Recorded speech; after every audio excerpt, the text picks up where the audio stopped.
सर्वमंगलमांगल्ये मंगला काली भद्रकाली कपालिनी दुर्गा क्षमा शिवा धात्री स्वाहा स्वधा नमोस्तुते।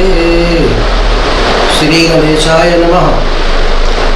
जैसा कि श्रावण मास चल रहा है, सबकी इच्छा रहती है कि श्रावण मास में हम ऐसा क्या करें जिसको करने से हमारे घर में सुख, शांति, समृद्धि आए।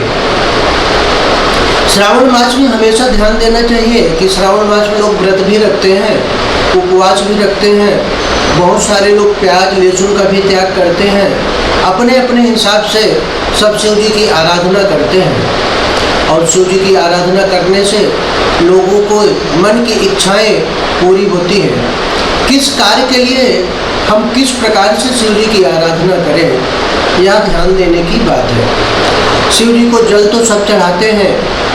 शिव जी को जल चढ़ाते समय अगर हमारे घर में स्वास्थ्य का प्रॉब्लम है, समस्याएं चल रही हैं, बीमारियां चल रही हैं, तो उस समय अक्षत डाल करके शिव जी के ऊपर जल चढ़ाना चाहिए।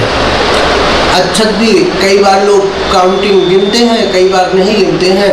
5, 7 ऐसा अगर गिन करके डाले तो वो ज़्यादा लाभदायी होता है।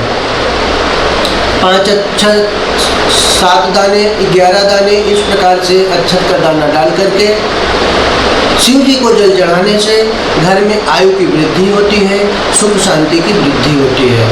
कुछ लोग चाहते हैं कि हमारा घर हमेशा खुशहाल रहे, लोग हंसते रहें, परिवार की वृद्धि हो, वंश वृद्धि हो।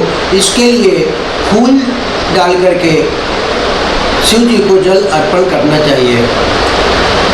शिव जी के लिए बेलपत्र तो सबको पता है कि बेलपत्र चढ़ाने से शिव जी बहुत प्रसन्न होते हैं, तो बेलपत्र तो सब चढ़ाते हैं। लेकिन साथ में बेलपत्र, भांग, भस्म, धतूरे का फल, यह शिव जी को विशेष प्रिय है।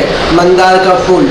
लेकिन अपनी इच्छा के लिए, जैसे लोगों को बोलने में तकलीफ होती है, वो चाहते हैं कि हम इतना अच्छा बोलें या हमारे बच्चे इतना अच्छा बोलें और आगे बढ़ें, तो उसके लिए मूंग की दाल शिव जी को अर्पण करें।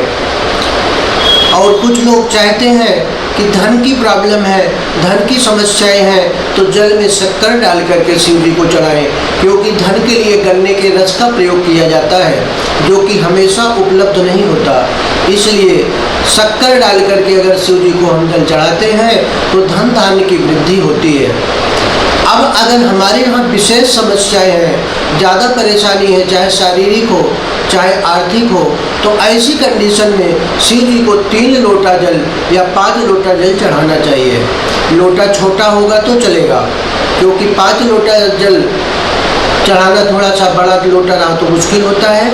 ऐसी स्थिति में छोटा लोटा लेना चाहिए, तांबे का या पीतल का।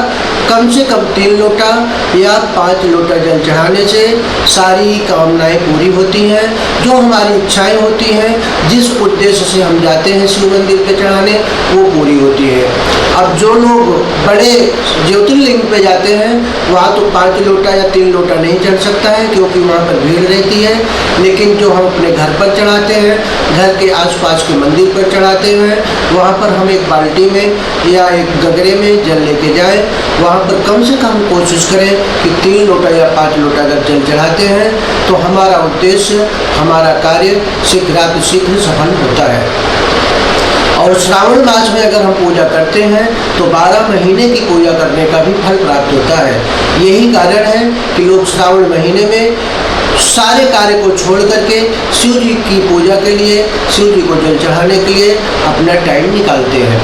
तो मूंग चढ़ाने से बुद्धि बढ़ती है, और कुछ लोगों के ऊपर शनि की 4.5 है, ढैया है, तो ऐसे लोग तिल का प्रयोग करते हैं। जल के साथ में तिल डाल के चढ़ाते हैं, या जल चढ़ाने के बाद शिव जी को तिल चढ़ाते हैं। तिल चढ़ाने से शनि देव प्रसन्न होते हैं और उनकी कृपा प्राप्त होती है। अब कई बार लोग विरोधियों से भी परेशान हैं, तो वो लोग काली मिर्च भी चढ़ाते हैं, क्योंकि काली मिर्च चढ़ाने से जो हमारे विरोधी हैं वो शांत होते हैं और उनकी बुद्धि सही होती है, वहाँ पर आपस में मित्रता बढ़ती है। तो इस प्रकार से काली मिर्च का प्रयोग कर सकते हैं। अक्षत का प्रयोग किया ही जाता है। साथ में मूंग का प्रयोग करते हैं, शनिदेव के लिए तिल का प्रयोग करते हैं। इन सब चीज़ों का हम ध्यान दें और भस्म, चंदन, बेलपत्र, समीपत्र, भांग, भस्म, दूर्वा, यह शिव जी को बहुत प्रिय है। ये पदार्थ में जो भी हमें प्राप्त हो उन सब चीज़ों को शिव जी को अर्पण करना चाहिए। ओम श्री गणेशाय नमः।